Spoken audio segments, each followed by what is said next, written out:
آقایشان که کلانسال هممان است و تبرک هم هست و دعاگوی هر کدام ما هست.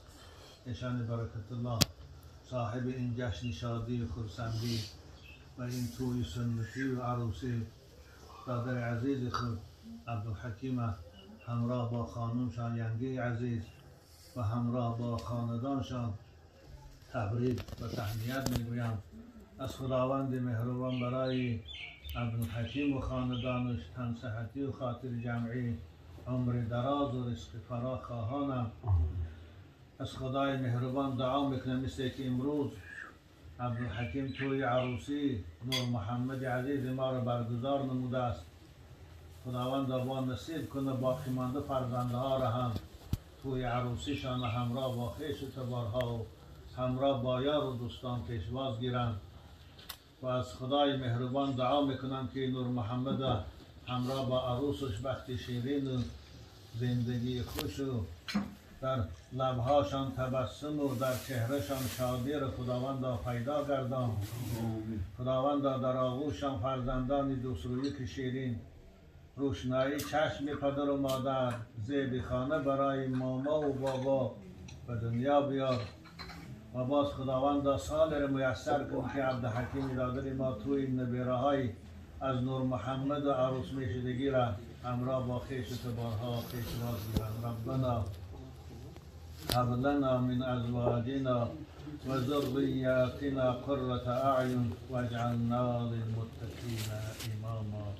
بار دیگر از عبدالحکیم مبارک نور محمد دادر عزیز بار دیگر مبارک شو. خداوند کنی صحت و عمر درازتان که نصیحت اول من برای شما درباره عبادت و بندگی خدا هست.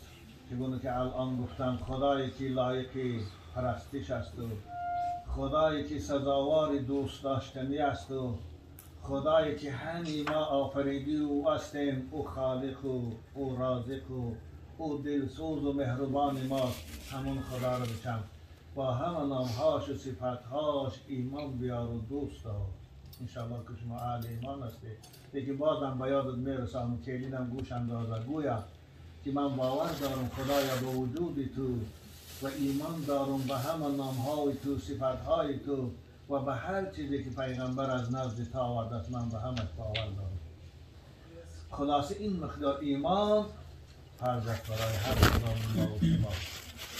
بنابراین خدا را دوست دار. دوست داشتن در چی میشن؟ دوستشایی دوستی اندر اطاعت آمده بر مخالف ایدی قهرش آمده.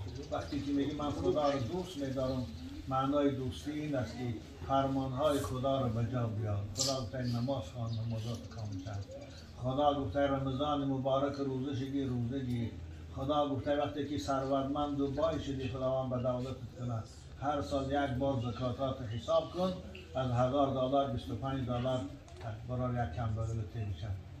خدا گفته حج را در عمرت یک بار وقتی که شرایط شد و راه ها شده شدن و همش یک بار حج کنن فرض ایدهشان کرد. خوب خداوند ما را تحصیل کرد که به عرب نزدیک نشو، به آدم کشی و به دزدی نزدیک از اینها خودتان نگه دارید. بازم تاکید میکنم کوشش کنید هر کاری که در وی فایده آور هست برای خودتان و برای جامعه همون کار کنید. هر کاری که سبب ناآرامی است و تشویش است و سبب آزار است از او کارها خودتان نگه دارید. دویم نصیحت من برای نور محمد عزیز این است که با عروس و زندگانی خوب کن. یکدیگرتان دوست دارید. نسبت یکدیگر مهربان باشید.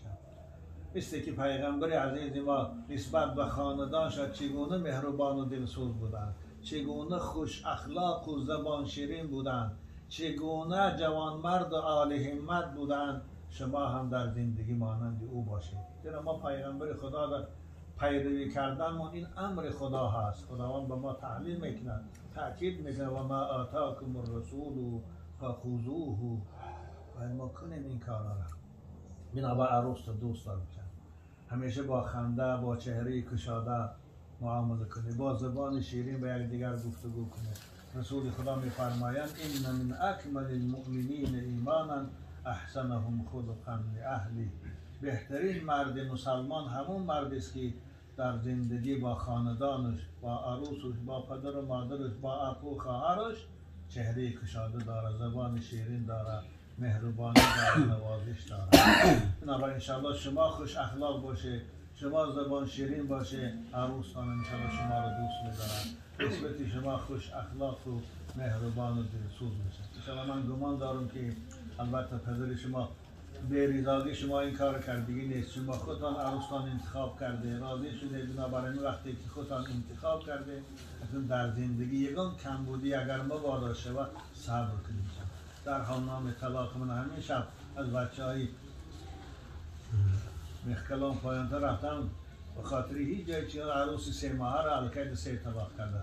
کشکمونش بین درامده گفای ناسزا دو ما دو زده سر جهلش 3 طلاق کرده. اکنون پشیمان هستم.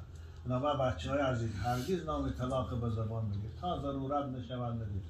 اگر ضرورت شد مشورت پدر و مادر کنه، یک اهل علم روی پرسه به شما چی مشورت میدیم بعد نام طلاق بگیرید. نو شاعرم میگه تا توانی پامنه اندر طلاق ابغض الاشیاء عندی الطلاق.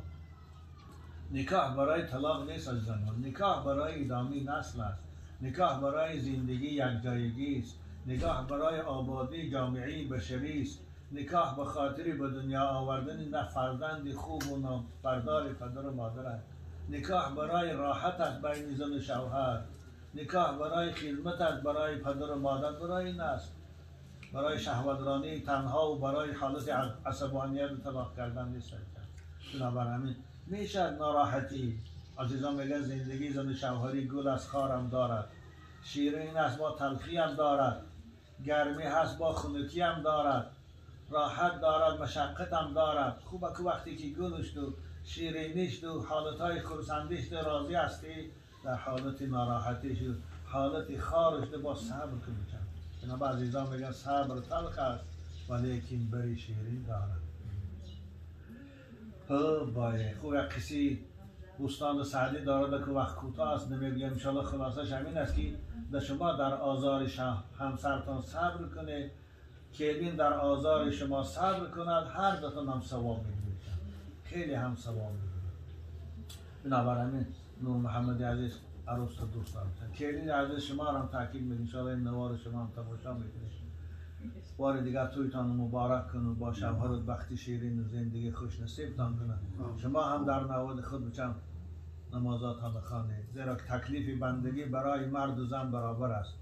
او خدایی که ما را آفرید و در پیشگاه و پادشاه هم برابر است و گدا هم، ایشان و ملا هم برابر است، بای و کمبغل هم برابر است، جوان و پیر هم برابر است، زن و مرد هم برابر است. یا تکلیفات الهی همه مانده برابر است. بنا بخاری از این نمازات نماز این فرقی بین مؤمن و کافر است. نماز کلید جنت است، نماز شعار اسلام است، نماز راز و رابطی بنده با خالق و آفریدگارش است. مکافات نماز در این دنیا پاکیزگی است، خوشبویی است. والله خواهرای عزیز باور کنید ما از دلسوزیم شما رو میگم، اگر شما هر روز 5 بار طهارت کنه با آب کنه و رخساراتان شویه، طهارت کنه بدنتان رو تازه نگه داره، از غسل جنابت آبازی کنه، از احتیاجی به همین کرم های امروز برآمدگی نداره، شما احتیاجی به همون پودره ها نداره، زیرا که نور ایمان زیباتر از این نور این کرم و از این پودره هاست. رسول اکرم الوضوء و حلیت المؤمن، آب طهارت بهترین زیور برای شماست. بخار از این نمازات خون انشاءالله شما پودره هاست. رسول اکرم الوضوء و حلیت المؤمن، آب طهارت بهترین زیور برای شماست. بخار از این نمازات خون انشاءالله شما نماز خوان باشه. باور کن کلین عزیز خسرت هم دوستت میداره، خوشنامت هم دوستت میداره، شوهرت هم دوستت میداره. زیرا زنی با صالحه و زنی با حیا و زنی با تقوا، زنی پاکیزه هیچگاه در خاندان شوهرش و در خاندان خسر و خوشنامتش بی آدابی و بی حرمتی و خیانت نمیکنه. ما این با تجربه هم روزی هستیم. بنابراین نمازات خوان. دویم نصیحت من برای شما کلین عزیز این است که شوهرت دوست دار، نسبت شوهرت با آداب با. شوهر که از در آمد پیش راستاته، شوهر که صدا کرد در جوابش لبیک گو، شوهر که یگان خدمت فرمید همه کار یک جامون اول خدمت شوهر ادا کن. شوهر تو بگاهی که از کار میبیا از دن در پیشواز گیر با چهره کشاده با عطر خوشبوی با لباسی تازه. برای شوهرت بهترین دوست داشته ترین غذاش آماده کن. شما رفیق حیاتی هستی. ببین در یک ماه و 2 ماه الکی تو میشناسی میدانی که شوهرت کدام نوع لباس دوست میداره، کدام نوع غذا رو دوست میداره، کدام نوع نوشابه رو دوست میداره. براش همینا رو همیشه آماده کن. خواهی که اگر شوهرت شما رو دوست داره به اجازت شوهر از خانه به جای نرو. کلین عزیز من همیشه وانگی واقعه سببش کشتامونش رفته زنین به جوان میگیره ناپرسیده میبیارن من میبره تلفن میکنه خوب بیناشان گرد رو بدر میشه 3 طلاق کنه. اول 1 طلاق میکنه با 3 طلاق میکنه. اداره مفتیات رفته اجازه شما دادم که گیری کرده گشتن. بنابراین خواهر عزیز زنی که به اجازت شوهر از خانه بیرون میبراید این حکم پیغمبر خدا را حکم اسلام هم فهم خواهر عزیز. رسول اکرم هر زنی از خانه شوهر به اجازت شوهر میبراید کجایی که نمیره فرق نداره خانه پدر و مادرش میره دکتر میره بازار میره لعنت هل ملائکه حتی ترجع تا گشته آمدنش ملائکه های خدا او رو لعنت میکنن. خواهرای عزیز ما طاقتی لعنت ملائکه ها نداریم. بنابراین میخواد احتیاط کنید. البته شوهر شما رو نمیگه خسرو خوشداماد شما رو نمیگه وقتی که لازم شد خوشم میبرن خوشم میبیارن اما به اجازت خودم برآمده نری. خواهر عزیز خواهی که محبوبه باشی نصیحت های من در عمل کن. خواهی که در خانه به قدر شوی برآورده روز پس پیشت کنن اختیار داری. خواهر عزیز خداوند بختت تید و حیات خوب باشی. دویم نصیحت من برای خاطر نور محمد عروسین است که هر دوتان خسرو خوشامداتان حرمت کنید. هر دو جانبان نور محمد امام پدر و مادر شما را حرمت کنند.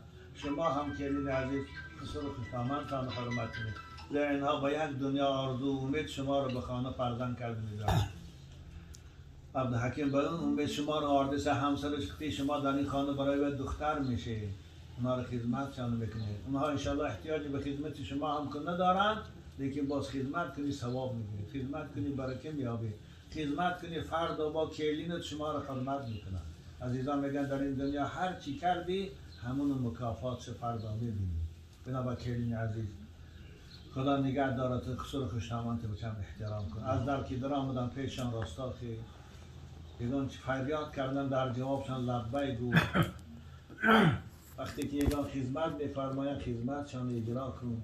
جای خوابشان تازه نگه دار، لباساشان شوشته دزمال کن براشان آماده کن. خلاصه با آدابش کن. زیبایی زن آدابش خواهر عزیز.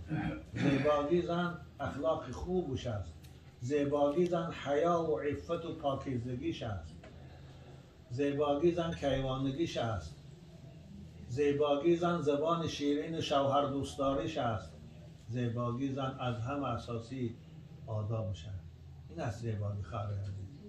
این کرسکی کردن و قاش چیندن و لباس های تنگی به آدابان و پوشیدن این زیبایی نیست. این از انسانیت برآمدن و به حیوانیت مبدل شد نصیب شد. بنابراین خواهر عزیز انشاءالله من امید دارم شما برای شوهرتان بهترین عروس میشه، بهترین خانم میشه، برای خسرو خوشنامتان بهترین کلین و فرزند میشه. دعا کنیم پروردگار نور محمد ما رو با عروسش مبارک کنه و بیناشان خداوند با الفت و محبت پیدا کردن. همون الفت و محبتی که بین حضرت آدم و حوا و بین حضرت ابراهیم و سارا و بین حضرت یوسف و زلیخا و بین حضرت محمد و خدیجه کبرا پیدا گردان. آمین یا رب. مبارک شو.